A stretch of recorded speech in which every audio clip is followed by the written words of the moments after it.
Go. Good morning and welcome to the Hair Energy webinar. It's an absolute delight to have you in here today. I've been so looking forward to conducting these webinars over a long period of time.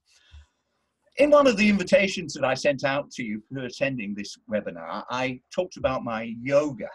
And you know that I've been passionate about that for about 15 or 16 years. And one thing changed for me about 3 weeks ago. I heard the teacher. Let me tell you about what I've been trying to do. I've been trying to hold something called the crow pose, which is a balancing pose. And I could get into it okay, but I could never hold it. Maybe 5 or 6 seconds, but not for any extended period. I heard one thing different at a class about 3 weeks ago. And the teacher, and I must have heard it 1,000 times before, but never heard it. The teacher told me about having my elbows looking at each other when I was going into this pose. And all of a sudden, this crow pose became available to me and I could hold it. And in that little window, I've gone on to do a side crow. And more importantly, for me, something that I wanted to do for a long, long time, a headstand. Now, I've done one supported maybe 3 or 4 years ago, but never by myself. And it gave me, holding this crow, gave me the courage muscle to try something different. And I walked straight up into a headstand. And you must remember, I'm 70 and I had never done a headstand before. So listen in, because there might be one thing. Well, I know that there's going to be lots and lots of things in this webinar, because my special guest today is Lisa Conway from the Zoom Project. Lisa is a salon coach. She's a published author. She's an international speaker, and I have the utmost regard for her. Lisa, welcome. How are you going today? Have you done your yoga? I have. I've been to yoga this morning, and I haven't been for 4 days. I did 4 days of gym training because I'm wanting to change the structure of my body, and I feel like yoga isn't enough. I love yoga, but I'm going to the gym. So today when I went, I was like a stiff old, I don't know what I was like. I do love it, and I'm exactly right. You're exactly right. It's the right teacher, you know. And it's about, yes, we all hear it, and we hear this all the time. We do retail training with salons all the time, and the product rep goes, "That's what I've been saying," and I say, "Yeah, but you know what? Sometimes it's nice to come from somebody else, or it's just that little tweak that makes." Yes. I used to have an expression that an expert is somebody from out of town with a briefcase. Now it's somebody from out of town with an iPad and on a mobile phone. But yeah, and it's just when people arrive. Now, Lisa, your story, your background, you're from country Victoria, I think. How far out of Melbourne is that? I don't know country Victoria at all. Yeah, 4.5 hours. It's almost halfway between Adelaide and Melbourne. Right. Yeah, very dry, very flat country. And farming? Yes, my father didn't have a farm, or we didn't have a farm. Well, we did, but we weren't wheat farmers. Most of them are wheat and sheep farmers. Right. But we had a horse stud. So my dad was a bookmaker, so he used to go to Melbourne every weekend, and Ballarat and Bendigo during the week when we were growing up. So he was away a lot. But yeah, he had a horse stud, so trotters is what he had. Okay. I've only ever been to the trots once as well. Now, you're from a big family as well. Yeah, a litter of Labrador pups, I say. How many? 5 brothers and 3 sisters. That's so unusual today, isn't it? Yeah, I guess it is. And look, it was a lovely childhood, and I think you learn a lot when you grow up in a mixed family. But when you grow up in a large family, and I think the centre child too, or the middle children, like my brother and I, he's a motor mechanic and I'm a hairdresser. And the next one was a nurse. There's a couple of school teachers. So yeah, I think there's so much to be learnt from other people. So whether it's your immediate family or the people you work with, but I just think that's what you learn, isn't it, from people. So we didn't have 2 lessons, as in 2 siblings. I had 8 lessons. So yeah, I think that's fantastic. I only have a sister, but and one of the things that I think English people lack is that sense of extended community. Well, you had your own community. Yeah, we did, and we weren't close with cousins or things like that. I think we were just a little island on our own, and I guess, I don't know, Mum and Dad didn't put a lot of value in spending time with siblings and cousins and things like that. I think because we had enough, you know, we had a birthday party, there was enough just for us, and you got to invite a few people each, and that was fine of it. But yeah, it certainly shaped the person I am today. Yes. What led you to hairdressing? Did you start in country Victoria, or where did you start? In the little town where I came from, there was 1,100 people when I grew up, and there was 200 kids at the high school. And I didn't really think about careers. I just wanted to be a mum, which is really funny. Right. I just wanted to get married and have a house and a garden and a dog and chooks, and I didn't really have any aspirations. So I left school and became an aged care worker, and I absolutely loved it. It was really good, but it wasn't a career. I just wanted to get out of high school, basically. And I think a lot of times we move from where we are to somewhere else to get away from where we are rather than plan. And then I had this incredible experience when I was about 19.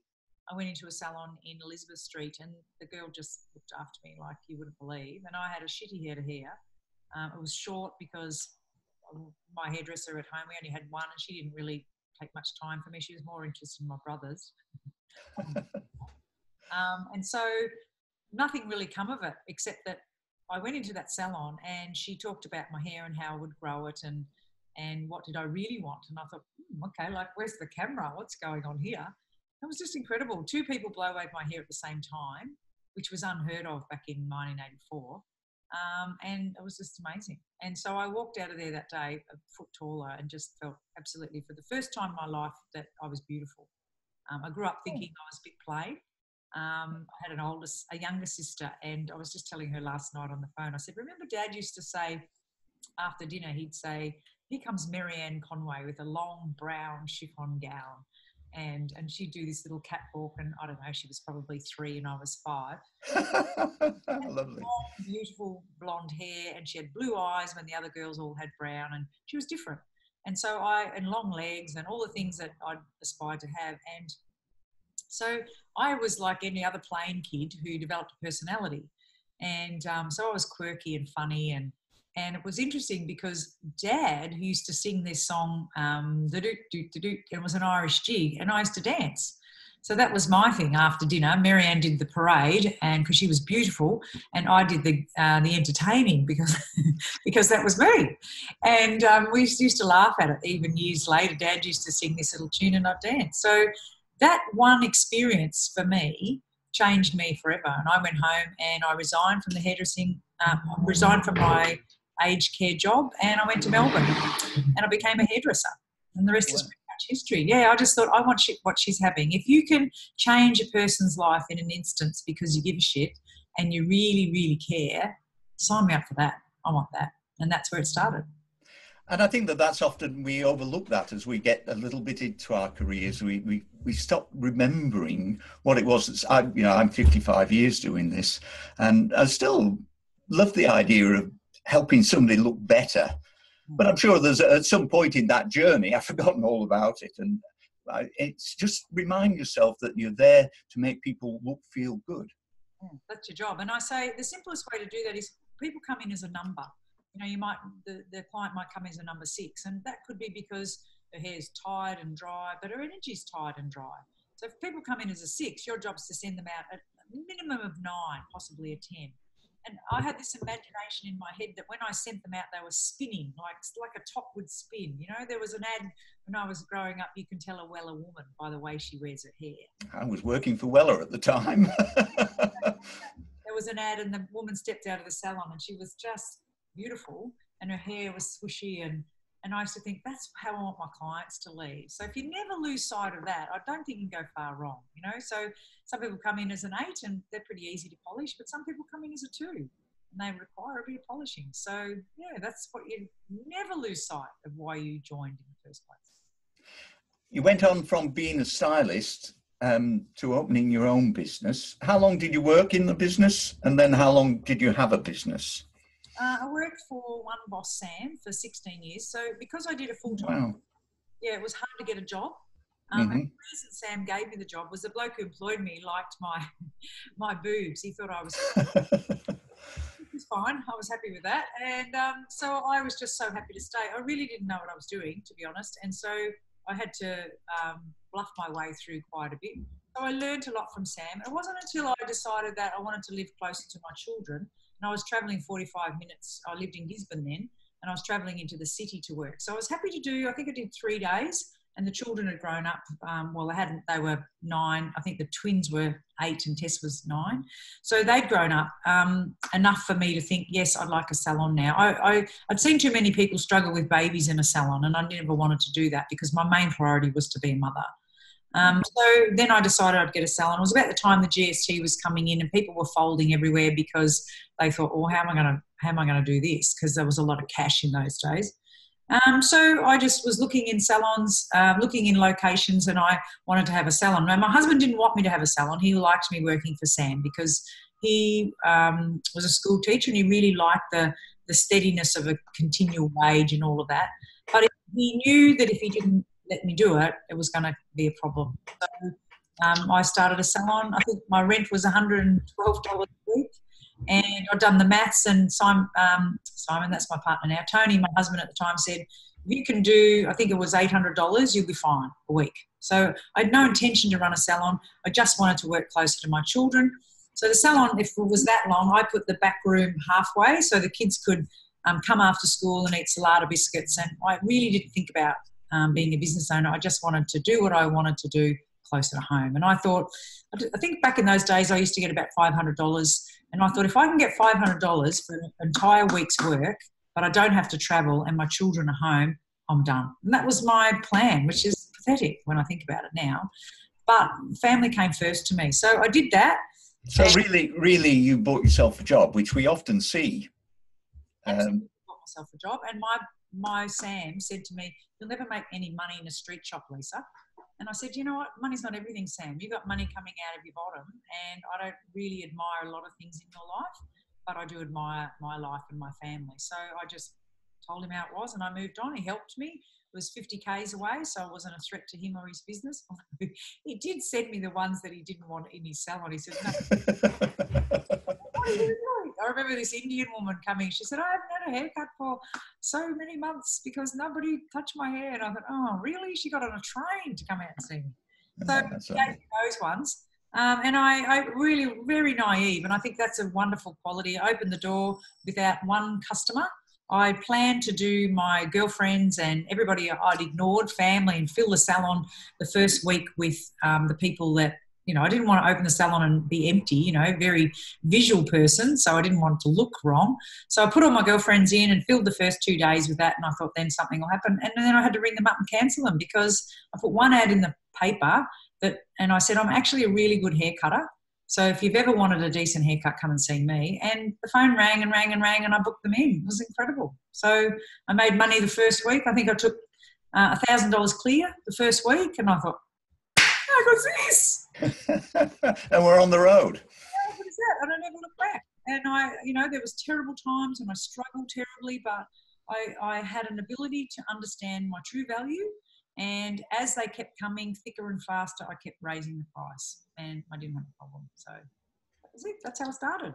And that's just one tip there that people often say, how do you go about raising prices? What's your word on that? You need a demand. Yeah. You can't raise your price because you need more money. You need to raise your price because you can't fit people in. Yeah. And that's often overlooked, isn't it? It's very overlooked. And I think that's the thing that makes me very different to a lot of people that I work with because they have a value issue. I've never had a value issue. I've always been comfortable and confident in myself. And if you've got people coming in thick and fast, you can raise the price. That's it. So often they want to raise the price because they're not making any money. But the problem is, why aren't you making any money? Why don't you have the customers you want?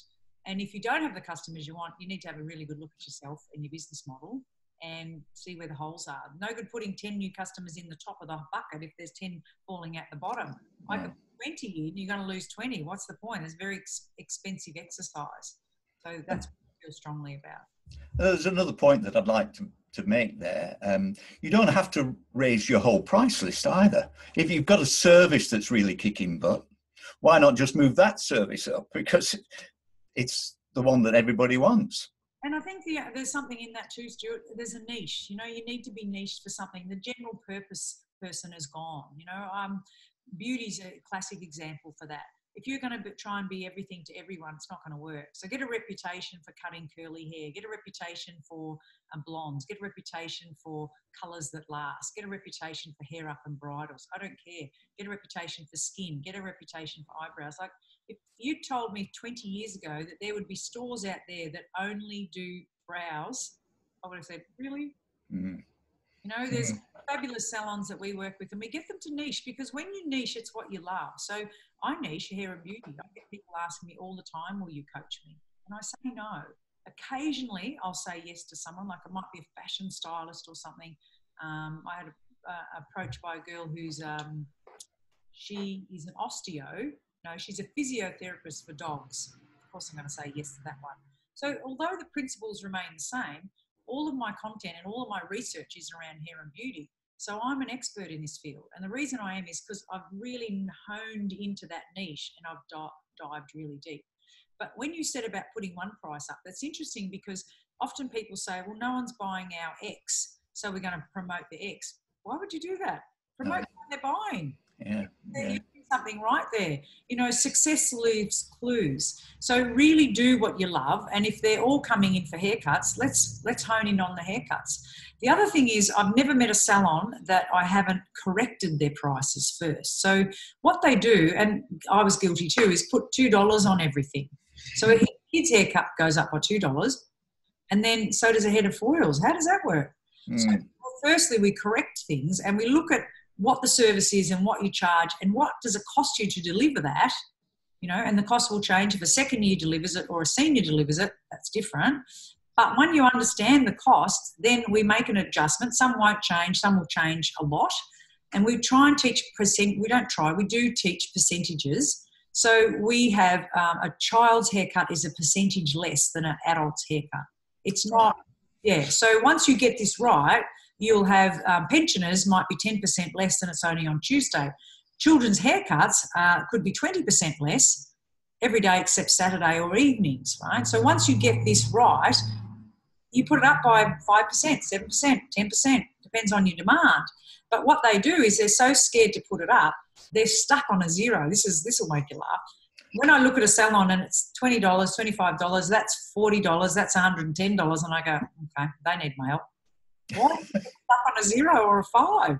So then they wait a long time till they're absolutely desperate, and then they put it up by 5, and people go, what's going on here? And the reason you'll know this, you go and look in your bank account and you go, oh yeah, 197, whatever, and then you go, what's this $200? Who took $200 out of my bank account? It stands out like dog's ears because it's a rounded number. Yeah. A rounded number is not an educated number. No, that's... talk about specificity. Well, that's a difficult word to say, isn't it? But if we make the appointment for 10:07, you're going to remember that time rather than 10 o'clock. And so I think that's a great point that you drive there. Why did you decide to become a coach, Lisa? Because I'm such a go-getter. I'm such a doer, right? And I was working in the salon and doing so many things fabulously, but I didn't understand targets. I didn't know what the ratio should be. I didn't know the profit share, and there's so much I didn't know. And so I was I had this, I call it the Kavorka, where people are drawn to me, right? People like my energy and they want to be around me because I look the good, and I understand the true value of myself, and I understand how to make someone feel good. The business side, I didn't know what an average dollar sale, I didn't know what a break even was. My husband gave me a number and said, make more than that. I said, okay, but I didn't understand. But the reason I got a business coach, because I wanted to leave my marriage. So I remember getting Bruce in and meeting you in a pub in Gisborne, and I said, look, I'm really interested in you helping me, but I want to tell you something that nobody knows yet. I'm going to leave my husband. And Bruce went, shit. And I said, and I'm really scared to be on my own. Financially, I don't know what I'm doing, and so I need some help. And I said, can you give me a couple of months and I'll be back? And I did. Bruce thought, wow, that's pretty ballsy. So I wanted to leave my marriage because I wasn't happy, but I didn't know how I would cope on my own. And I'd never really mastered the money or the numbers. So Bruce had me starting, just count. How many clients do you see? What's the average dollar sale? So if you were to raise the average dollar sale, what does that look like? And my little head went, oh my God, that's amazing. You know, so you've got 100 clients, they pay $55. That's $5,500. Let's stay with the same 100. let's get them to give you on average 65. That's 6,500. And the secret about that is you're probably breaking even at 5.5. The next 1,000's yours, baby. Right? So I was, oh my God. And I wanted to be a coach because I couldn't believe that I was doing so well, but I had no idea what I was doing. So what happened was people in my area came to me and said, could you help me? You know, a couple of towns away. And they said, you know, and I was doing this online thing where people started to understand a little bit about what I was doing. And my salon was full to the brim. By then I had 5 on team, but everybody wanted me. You know, I'm cutting away and looking, off my finger every second day. And I thought, how do I get them to do it? And it wasn't the haircuts. I had to teach them to sparkle. I had to teach them to understand that people have a number when they arrive. So Bruce taught me all that. And he taught me to put my hands in my pocket and stop doing things for people, right? And that was a changing point. And I thought, everybody deserves to have this lesson. And I wanted to teach it in my way. Bruce was fine, but he had no hair, for God's sake. Who's going to listen to him? He didn't know how to teach a second year how to sell a product. So I decided that that's what I was going to do, and I became the coach. And the rest is pretty much history. You talked in your third book, and let me congratulate you on all of your books, but that one really, I spent Sunday afternoon on the couch reading your book, and it was a great afternoon. It was bitterly cold here in Sydney, but I was westerly facing, nice warm sunshine. It was just great read, some great stories. Tell me about the meerkats. Oh, the meerkats. I'm in Queensland now, but I mostly live in Victoria, and a meerkat, I've got a statue of one. But the meerkat is the hairdresser, and so what you're doing is you say, can you do this for me? And you give the client a tint to put on, and then you go, no, and you're just sticky nosing.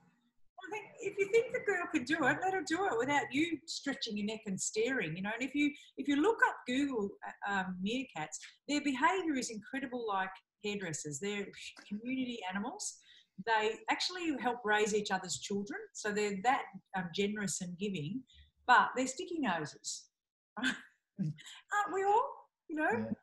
You think, well, you give a client to someone and she normally have maybe a level 7 tint, and you look over and she's mixing a 5, and then you go, what are you doing?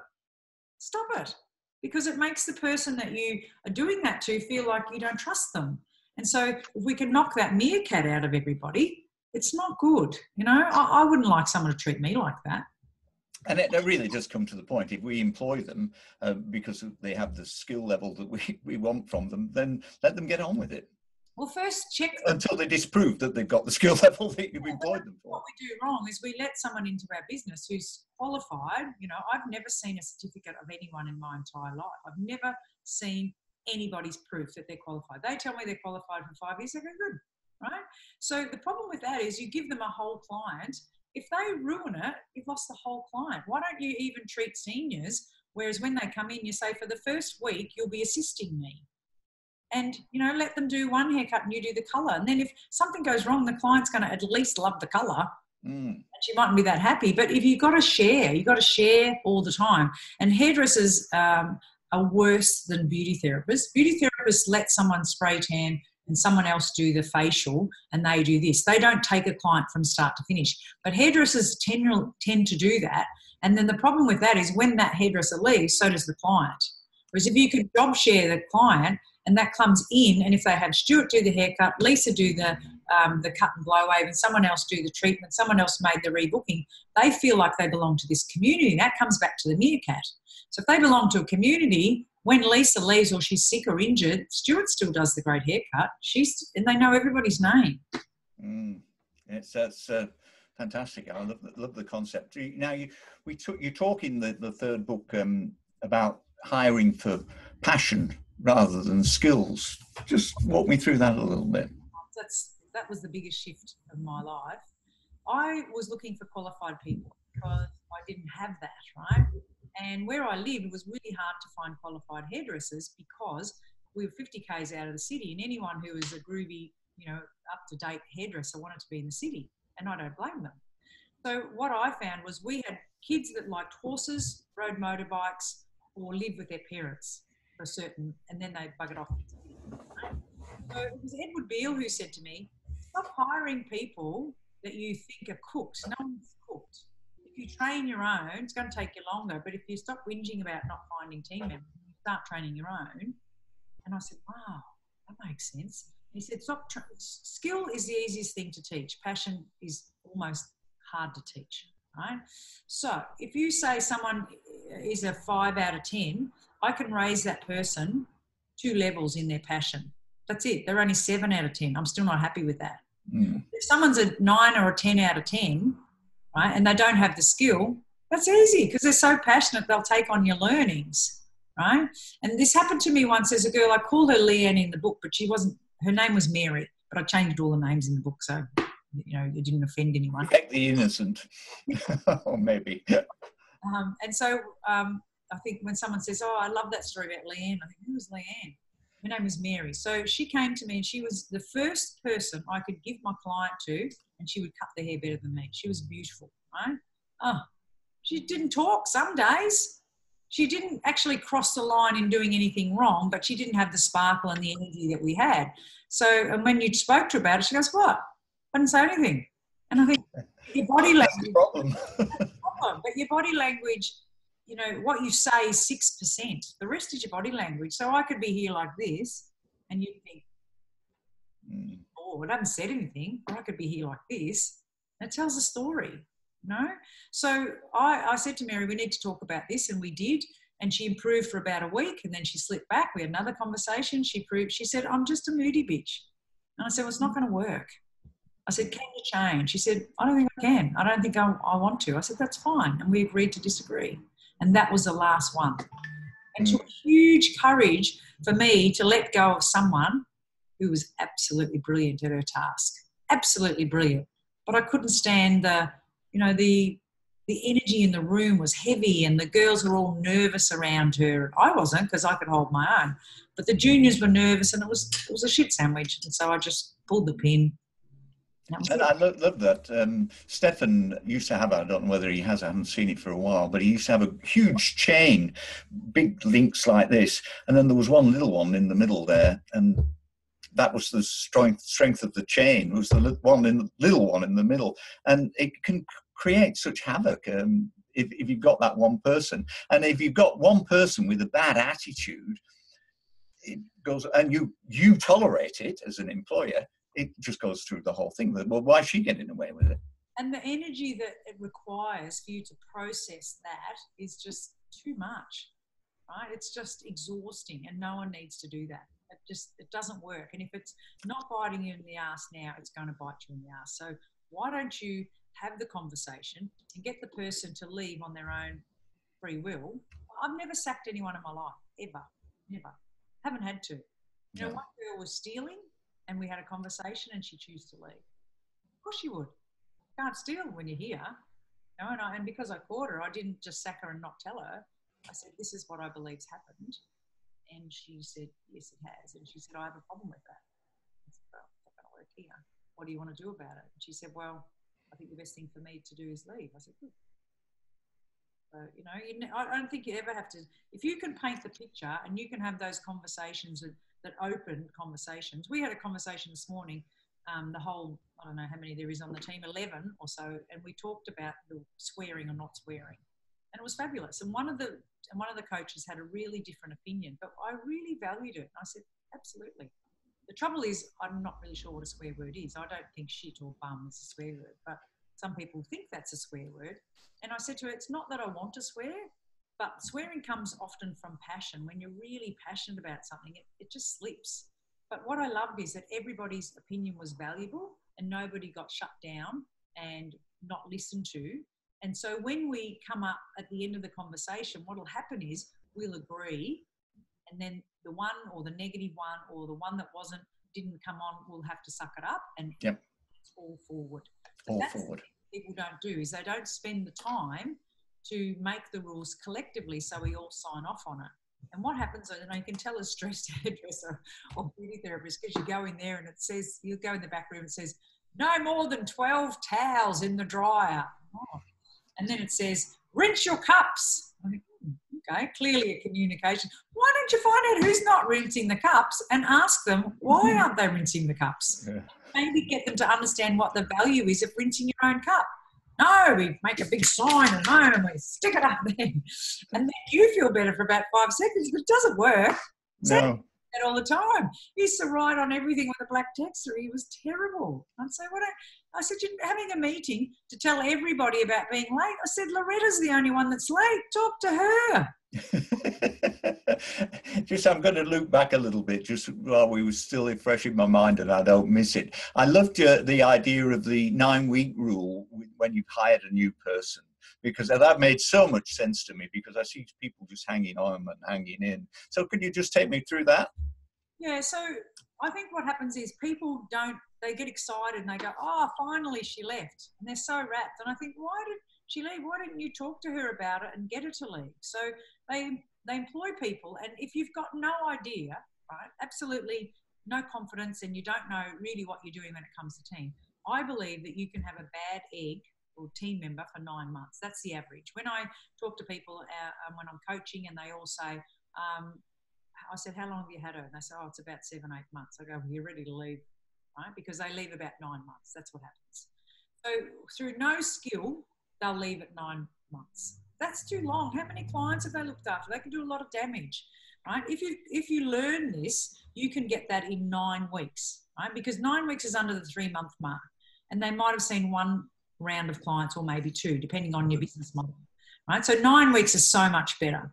But if you're really clever, it's 9 days. So that's less than a fortnight. They can't do much damage. Sorry. That's okay. And especially when you're working beside them at first. That's why I wouldn't let them touch anyone until I'm sure. Now, it might be 2 days for someone, could be 9 days for someone else, could be longer, right? But it's 9 weeks, 9 days, or 9 months. And the reason I want you to get shorter and sharper is the less amount of damage it'll do in your business. So anyone who's listening who has a salon, and think about someone that you had that you just think, why did I keep her that long? I bet you anything, it's magic. It's 9 months that you tolerated her. So let's... We had a rule. I had 30-odd staff at one point, and we had a rule in our household that if I came home and wanted to gossip about somebody 2 nights on a row, it was time they went. That's good, isn't it? That's great. I call that the Woodsy rule. There was a bloke at home who drove trucks, and he worked for my brother, one of my brothers. And 2 brothers used to talk on the phone all the time about business. That was the mechanic and the one who had a earth moving company. And the one who had the earth moving company used to complain about this bloke whose surname was Woods. Oh, you won't believe what Woodsy did again. He used to do things like drive the truck under a bridge, when the bridge wasn't high enough. He said, I'm going to kill that. That's what he used to say. And the brother who's a mechanic, he said, all right, that's it. You've twice, no more. He goes, what? He goes, I've got better things to do than you ring up here and tell me about Woodsy. He said, 2 strikes, you're out. Get rid of him or stop telling me. Go and find someone else who'll listen. And that's exactly what you've just said. You said 2 times and then you're out. So if you're just going to talk to me about it and you're not going to change, what are you doing? Yeah, procrastinating. So your wife was absolutely on the money, and they usually are. Yeah, fantastic. You talked about average client bill. I guess that's one of your roles as a coach, getting them to understand the numbers. Where do you start? How do you set targets? Why, what, when, and how? First thing is you've got to know what you're doing. Right? So if you don't know what you're doing, you can't measure anything and you can't grow. So the first part is the only way to really know what you're actually doing is have the numbers. But most people don't know. I'm shocked at when I present to large rooms, how many people know their average dollar sale, and 2 or 3 hands go up, which is really sad. Right? So you can't have a plan or do a target if you don't know what your average bill is. And that's the truth. The truth is your average dollar bill. And the reason it tells you so much is if you've got a client and she spends $99 and then others spend $120 and some spend $80 and some $140, you have 100. Right? So you can't say, oh, yeah, but we do some colours in here, or we do some facials and the bill's $380. Yeah, no, but you don't have enough of those. Do that, and then you do a $16 eyebrow. So you can imagine the gap between there is, right into the middle. So if you know your average dollar bill, then you can say, okay, that makes sense. These ones are pulling it down. These children or these eyebrows only are pulling it down. Now, I don't have a problem with doing eyebrows or children, but that needs to be converted into something else. Right? So if you were to do the eyebrows and then sell her a pencil and a mascara and tint her lashes and tint her brows, up it goes. Yeah. So the average dollar sale actually tells us what's really going on. So when we start with a salon, say for example, it's $80, I get them a target first. So the $80 average dollar sale, we're going to make that 105. And then I get them to do the maths. And I say, all right, so you've got 100 clients, the average dollar sales 85. What is that? And they go, I make them work it out. That's 8,500. Right. Now, what if it was 105? And they go, oh, that's 11,000. I go, oh, no. And that catapults them to be exciting. I say, okay, so how will we get $80 to 105? Then we start talking about what we could do. So that would be tinting lashes. That would be when they have the eyebrows done, why don't you suggest laser on your bits or your legs or whatever? And so then they have the true understanding of why it changes. Like you think about when you go into Bunnings or things like that, the reason they ask you, can I help you, is because what else do you need? Somebody told me, I don't know if it's true, they record people leaving, and if someone leaves with one item, they count how many people leave with an item because it should leave with one item. So if you come in for a paintbrush, you think I need a paintbrush, and of course you think, I don't know if I've got drop sheets. It's a long since I painted. And then the drop sheets are there right next to it. Then right before you leave the door, there's a dustpan and broom for sale, really cheap. Then there's the liquid soap that washes your walls, and you think, oh, I don't know if I got any of that, but it's only a couple of dollars. So you take that, and before you know it, the average dollar sale, which was a paintbrush, maybe $20, it's now $40. So it's really not that hard. No. But you don't understand the concept, the reason why you need to do it. And this is why people come to us always because they want more clients. And I think, what'd you do with the ones you had? And they go, pardon? And I go, well, you've been in business for 8 years. Why don't you have enough clients? Oh, well, some move away, really, 1%. So what's happened? And then we get them to understand that and then realise, stay with 100 for now. And to be honest, sometimes 100 drops. It drops down a few because you have weeded people out, but the average dollar sale is where the secret is. That's what you need to raise. And once they understand that, that's like this little thing. So cool to teach. Yes. And any other one area that you look at for those figures? Is it always the average client bill? That's in the guts of it. But the main metrics, and you'll read this in the Naked Salon, is the number of clients, the retail. So we believe retail should be at least half of the people. So if you're looking after 30 clients, we'd expect 15 as a base.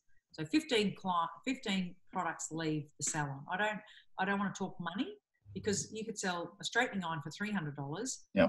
Sell lots of tweezers, you know. So the ratio there. And we can get you to 25 clients, 25 products. That's easy, right? But the minimum requirement is half. Okay, so if 100 clients come in the door, 50 products need to leave. That's the first metric. Then you've got new clients versus lost. So a lot of people measure the retention of new clients, but I don't want you to do that. I want you to measure the retention of everyone that comes in. And that's the one. I have never met a salon who can tell me that. So I want 25 people came in and 16 weeks ago or 10 weeks ago or whatever it is. How many of those haven't come back? That's the answer. That's the truth. And then what are we going to do about them? So the top ones, we're making a call. It's Lisa Conway here, just a courtesy call. I noticed you didn't make your next appointment. Have we let you down? Is there anything we could do? And they go, oh, okay. But they just think, oh, something wrong with her. So if you don't measure the loss, that's a hole in your bucket. Okay, so that's a really, really important one. Most people can't do that before we train them.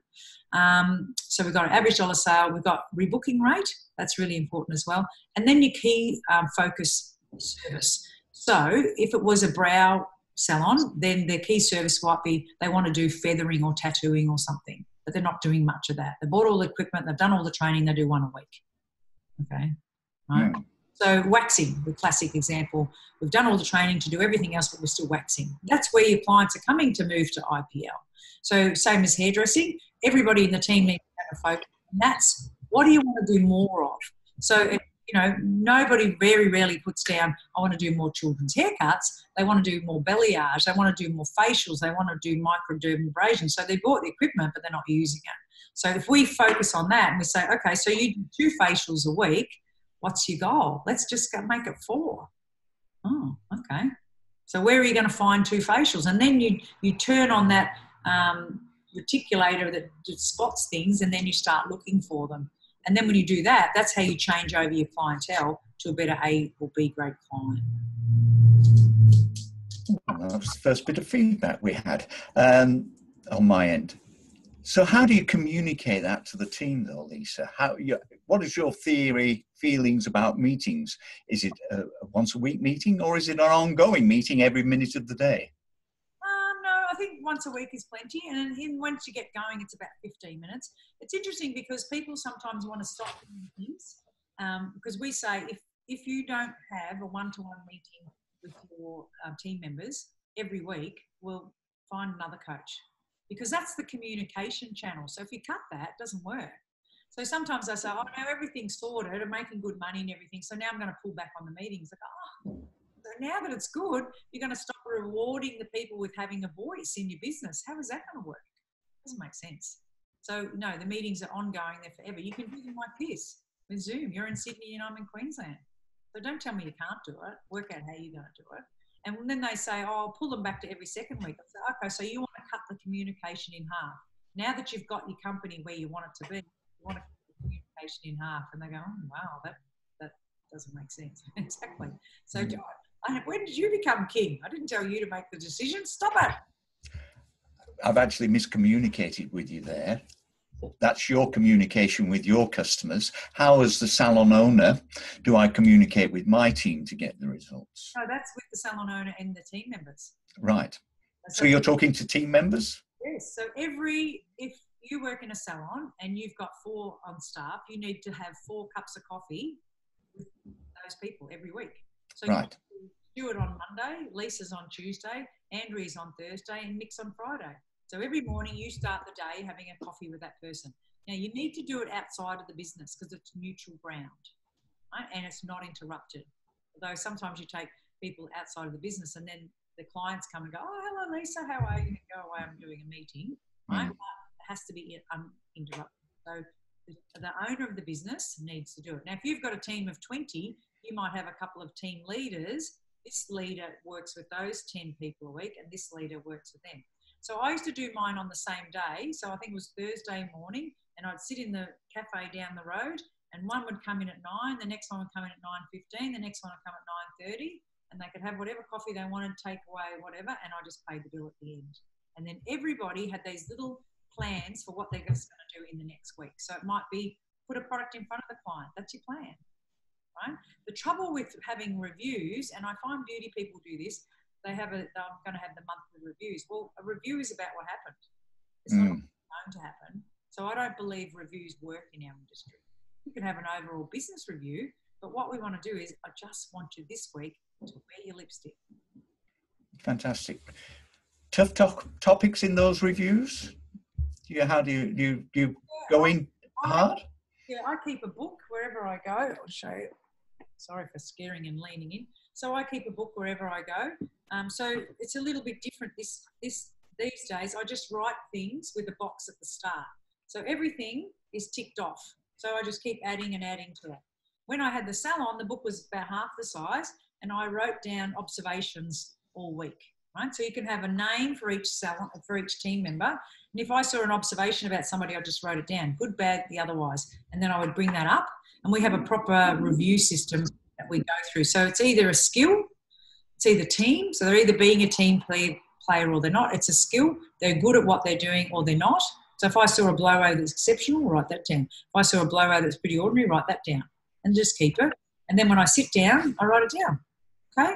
So then I can talk to them. They're either skill, team, attitude or neglect. Attitude is good attitude or bad attitude or neglect. You're neglecting your role in the business. And then if you have enough of those, it comes up and they go, actually, all mine are skill. Or, you know what, there's a few neglects there.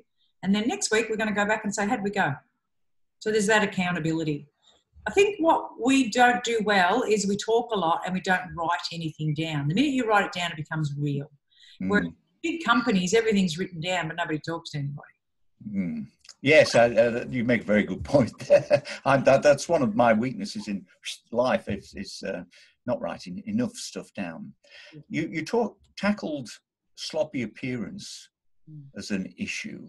And we already talked about taking that customer from a 7 to a 10 or a 9, or from a 2 to a 9, but we don't often do it about staff. So it's a really sore point with me. I wouldn't go to a trainer, a personal trainer, who was eating a pie, just put that down with a big fat belly and then started to train me. And no, I don't believe anybody would.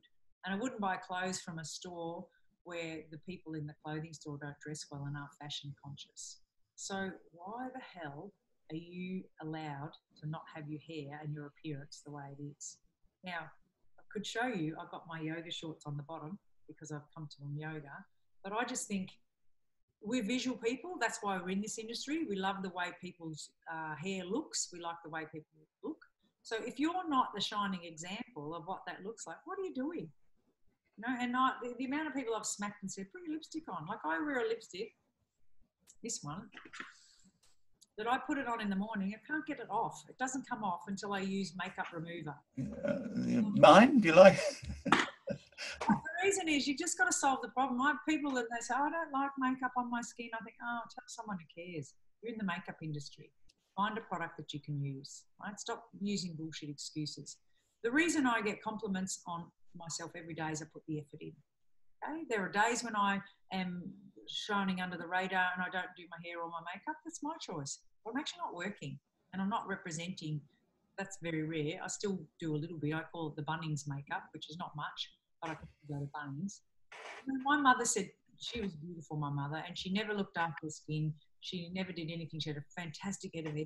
She popped on red lipstick and she went down the street. And I can remember as a small child saying to her, what are you putting your lipstick on for, Mum? I said, you just put lipstick on. She said, and she'd, off we go to the shops. And she said, you never know. She said, you know what? I've got 9 kids. The last thing I want to do is run into some hoity-toity woman that I went to school with who knows I've got 9 kids and I look ordinary. I thought, wow. Right? And she had beautiful dark skin and dark hair, like she had almost black hair. And so red lipstick was all she needed. That was it. Right? But that was her, I'm out presenting to the world. And so I've always thought that everybody can look better and you don't need a lot of makeup. I don't wear a lot of makeup, and the older I get, the less I wear, as in foundation and things, but I eat well and exercise, and so my skin's glowing. And I put a little bit of foundation on my nose and across here. That's it. Right? Okay. Yeah, but I think that if you don't sell and you don't buy what you're about, what are you doing? But in the book, you talk about getting the staff to rate themselves. How can you expand on that for me? So I would give myself, apart from the bottom half, which is sneakers and shorts, I would give myself a 10 out of 10. My hair's lovely, my makeup's lovely, I've got modern earrings and a lovely Rolex watch I sport myself with, and I look a 10 out of 10. So what I'd say is every morning when the girls would come in, we'd have to say, all right, what number are we today, girls? And so I'm not going to tell you you're a 9, Stuart. I'm not going to tell you. Oh. And me included what you are. So what would you give yourself today for appearance, Stuart? Oh, well, I do need a haircut. I acknowledge that. But I've nicely shaven, nice clean white shirt, nice button down, nice dress watch, Cartier. So I'm in the 8s. I think more than an 8. I think you might lose 1 point if you think your haircut needs doing, but I don't think there's anything wrong with your hair. Right. No, it's getting buffy. Yeah. So you don't feel a 10 today because of your hair, yeah? True. Yeah. So if you feel an 8, you've got to be able to explain why you're an 8. What's your reason? So sometimes, like actually my nails need doing. They're not terrible, but they need doing because they've got a regrowth. So I'd lose a point there. I'm a 9. Right? So if I was going to go on stage, I wouldn't do it with my nails like that. I'd survive it, but it's not my plan. Right? So 10 out of 10 is your jewelry's just been cleaned. You know, that's really polished. You've had a spray tan, all of those things. But if you can explain what you are and why and own it, then I don't have to say to you. And we don't accept anything less than an 8. We've got to agree what you lose points. So you said 2 points for your hair. I think that's a bit harsh. I think 1. Okay. So well, I'll take that. Thank you. Now we're having a conversation about it. And that's what's a really good thing. So if everybody had a conversation about their appearance and they owned their own things, then you don't have to do it. Fantastic. When you let Mary go, Leanne in the book, Yeah. you were scared? Yeah, I was. I had this courage inside me that thought I needed to change, because if I continued to do what I was doing, I knew I was going to get the same result. So, yeah, I was scared, but I thought, you know what, I can't have that, because for me, happiness and joy is my number one priority. I've always wanted that, and mostly I do have it. But if I'm not happy, if I have to go into my salon and feel like I can't trust someone, you know, that's no happiness and joy there. So I'd rather do all of the haircuts and be happy, and have her do them, and have all this eggshell carry on. I couldn't do it. Yeah. There was a guy in Oxford Street who became a preacher, and he said something to me. Stuart, you're not a fool, but if you're letting them hurt you, you are a fool, and they're burning you. So get rid of the burn. And it does, it frees you up, doesn't it? That allows you to enjoy what you're doing if you take that person out of your equation. Exactly. And I think while that person's in that position, there's no position available. But when you free that position up, someone will come along, and you really need to believe in that. And people attract people into their lives for a reason. And if you don't believe in yourself and you don't back yourself, you're not going to attract people. That's it. You know? And dogs are great at that. They'll come up to, people will come in and out of your house, and there'll be a person that your dog just doesn't like. Right? And it's saying something, isn't it? There's something that they sense that you can't see yet. And I tell you what, they're right. Even if it's a selfishness thing, like my dog doesn't particularly like one of my twins, because Aaron pays no attention. He's not a dog person, and he's not interested in her. And she, my twins are pretty alike, but she loves the other one. Jake just sits down, has a chat to her and pats her, and Aaron goes, "Oh yeah, Muriel," and he'll pat her, but it's not what he enjoys. Whereas Jake's amused by Muriel and her cheekiness and naughtiness. And my daughter, she's even more loves my dog. She calls it her sister. And Muriel is that excited to see Tess. It's amazing, because there's a mutual giving and receiving in that relationship. And so she likes it. But Aaron, if I say to Aaron, "Can you take Muriel for the night?" Muriel's like, "I don't know how he looks after. He doesn't know how to look after dogs," and she looks worried. I said, "She'll be right, Judy. It's fine." So there's this innateness in a human being that understands connection. And when you have that connection strong, and the person feels it, I say this, and I used to say this to the kids when they were growing up, if that teacher's talking to you and you're thinking you're an idiot, I said, she can smell that. Don't think it. So what you think, people can feel. So if I'm sitting here thinking, I really like Stuart, you can feel that from me. But if I'm thinking, when's this going to end, because I'm not enjoying myself, that will come through. Yeah. And that's the same with the clients, the same with the staff. And if you want to attract good people into your life, including your salon business, just become a better you. Just be a better person. And say under your breath, that person that you don't like, "I love you, I love you, I love you," because it's going to come out, isn't it? Well, try and find what you love. I've never met a person that I don't like something about. Now, some people take a lot longer to get to know. But if you can't just say, I like you, when you don't really feel it. So try and put yourself in their shoes. Many a client that I looked after at first was a bit prickly, but when you get to know them, sometimes they've been treated so badly that they are prickly. So be the person who treats them well, that they do love you. And I've always loved the quirky and the hard to please, because they've got a journey as to why they are where you are. Just keep shining on them, and eventually they'll come around.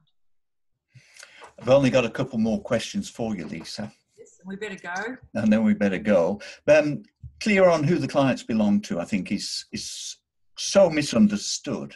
Terrible in our industry, and probably more now than ever, because people have social media accounts and things like that. And this comes back to, if I look after this client all the time, no one else touches her, then I believe it's my client. It's not. It belongs to the name on the business. It doesn't even belong to the owner of the business. The clients belong to the business. So I never employed people who had a clientele. I don't need your clientele. I need you to work on my clientele. And my clientele means the name on the front of the business, right? So if we share them, that makes it much easier. But when you leave, have the confidence to know that you can do this again. If I started a salon with not one client, and I put an ad in the paper, and then reputation spread like wildfire, I can do that again. So they come with none and they leave with none. And that's the conversation I used to have. And I'd say to people all the time, when you employed someone, I said, so did you have the client conversation who they belong to? And they say, no, she'll be fine. I know she's not like that. And I think, yeah, okay. Why? Why can't you have that conversation? When I sell this salon, I'm going to leave the clients here because that's the only decent thing to do. If I go sell a salon and then go and work from home, I just think that is the worst thing to do, and that is just such a dangerous position, karma, to be. So that means you haven't got the confidence to find more clients. I can find more clients. A couple of times I've given over all my accounts to the other coaches and I still might find more clients to coach. So just believe in yourself and work on yourself, and the clients belong to the name of the business. That's who they belong to. And so I encourage people not to say, Stuart, your client's here. Stuart, Sarah's here for you. And not, Stuart, here's your 9 o'clock. Your 3:15's here. No. But Sarah's here for you to look after today. She's waiting over there. So just these little shifts in your conversation will make a big difference. Yeah, that's great. So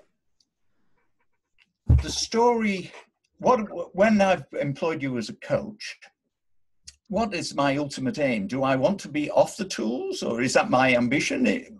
Or do I want the business to run without me being there? How do you go about that? Well, what are your thoughts there? It's not my dream. It's not my dream. It's yours. So we have a discovery session. So the first thing we do is we do 15 minutes, and that costs you nothing. So I'll talk to anyone for 15 minutes. And that's a way for me to work out whether they're, just going to tell me what it was in 1984 or whether they're ready to make changes, because it's the client you don't work with that makes your business. So we do 15 minutes for free, and it's an interview process. You're interviewing me and I'm interviewing you. And then if you tell me what you want and I think there's a chance that I can deliver that for you, then I put you into a discovery session. So a discovery session is 60 minutes with me. It's done exactly like this. But you've got to do some prep work first. I need your figures. Right? I need the incoming traffic. I don't want your financials. I just want your incoming traffic, because I'm looking to raise your income. The reason I want to raise your income is I'm giving you voice. So whether you work on the floor or you want to work off the floor, that's not my choice. The only thing I will say, though, is if you're prepared to work on the floor 40 hours a week, I've never met anyone who can do that for any years at a time, because there's so many other jobs that need to be done. So if you're happy to employ someone else to do those other jobs, then it will work. Right? And I find that the males often want to be on the floor more than the females. But I can guarantee you will make more money if you reduce your hours on the floor. Right? Now, people don't come to me saying, I want to make money. They come to me because they've got all other problems. But money is the basis of everything. So if I can get you to make more money, then you've got choices. You could put someone on to do your marketing, put someone on to do your Facebook. You could put someone on to do your all the things you don't want to do. And that comes back to doing the things that you love. So if you love cutting hair or you love doing facials, do them. But do the high-end, difficult surgeon's work. Don't do the stuff that you can teach other people to do. So I do all the big end jobs. I do the product companies and I do all that in my company now. But when I started, I didn't, but I've worked myself up. So I wouldn't give, I'm not giving this job to anyone yet. This is my job still. So there's 2 other people who could do this in my company, but I've got 7 coaches. So do the difficult work, do the stuff that, is the highest amount of training, because that's the longest it takes to give someone else to do. So it's your wish, it's your dream. If you do the discovery session, that costs you $495, and that is a standalone product. You can go away from there going, right, I'm good, I know what to do. We do that a lot for people who want to sell a business. We do that a lot for people who want to buy a business. We do that a lot for people who in beauty want to incorporate hair, and hair want to, so it can be a one-stop thing, but often it's a discovery because we're trying to work out whether we're the right match. Now, if you are the right match, we've got 3 options after that. 4 really. One's an online, which is about to be re-released program. That's, not much money. I won't say because we're about to change it. Then we've got either what we call mastermind. So it's a group of 8 salons only. That's done like this. Then we have face-to-face, which is absolutely 100% private, which is done like this. And then we have a boardroom. Right? So the boardroom is on site a couple of times a year. And they've all got accountability, they've all got check-ins, and they've all got You know, you've got to submit your numbers, and that's not just talk. If we can't show you 4 times the return on your investment, we don't want to work with you. Right? So if our program costs you $1,500 a month, which is our main program, if we can't show you that growth in a week, it's not the right program. So if you're on 6,000, we'll get you to 7,500. Now, whether it takes 2 weeks or 2 months or wouldn't, you know, maybe 3 months, that's it. Right? And if that's not a good enough return on your investment, and this is what coaches do wrong, I believe, is there's no return on the investment. It's not a guarantee, and they just chat. The other thing we do is if you don't do your homework, we'll ask you to leave. Don't lock people into contracts, because if you don't think this is the best thing you ever did, go find someone else. I'm not everyone's cup. Fantastic. What a wonderful opportunity for everybody out there. Final question. All right. Then we better go. I've got to talk to Rocco in 13 minutes. Yeah. Have you ever dreamt of being a movie star? Oh. Who would you be? And what film would you like to star in, and why? Look, it'd have to be some old tart who's a bit cheeky, I think. Look, I've never thought about that, but I did see that on your question list. Never given it any thought. Yeah. Well, I'm a Toastmaster, and we do this every week. So, Lisa, 2 minutes to respond. Well, it'd have to be about some hot chick who's got a bloke half her age and she's on a yacht in the Caribbean. And lots of things happen to her, but she always comes up with the best way to live her life. And if I was going to be a famous person, yeah, I don't know. There's no one I really think, oh, I want to be her, because I think everybody's unique. There's bits of people that I like. I really like Ita Buttrose. Now, she's not a movie star, but I really admire her ability to stay true to herself. But no, I don't know. I'd have to think about that a little bit more. I don't know that there's anyone else I want to be. I'm really happy being me. So if you want to make a film about me, you can make it fact or fiction. I don't care, but sign me up. I'll do that for you. No problem at all. Lisa, such a wonderful time we've spent together. Thank you so much for the opportunity to talk with you. You're an absolute delight. And I wish you every success in the Zing project. My name's Stuart Nicholson. Thank you for joining me on the webinar today. And I look forward to seeing you next time. Thanks, Stuart. Lovely to talk to you. And you. Bye-bye. Wonderful.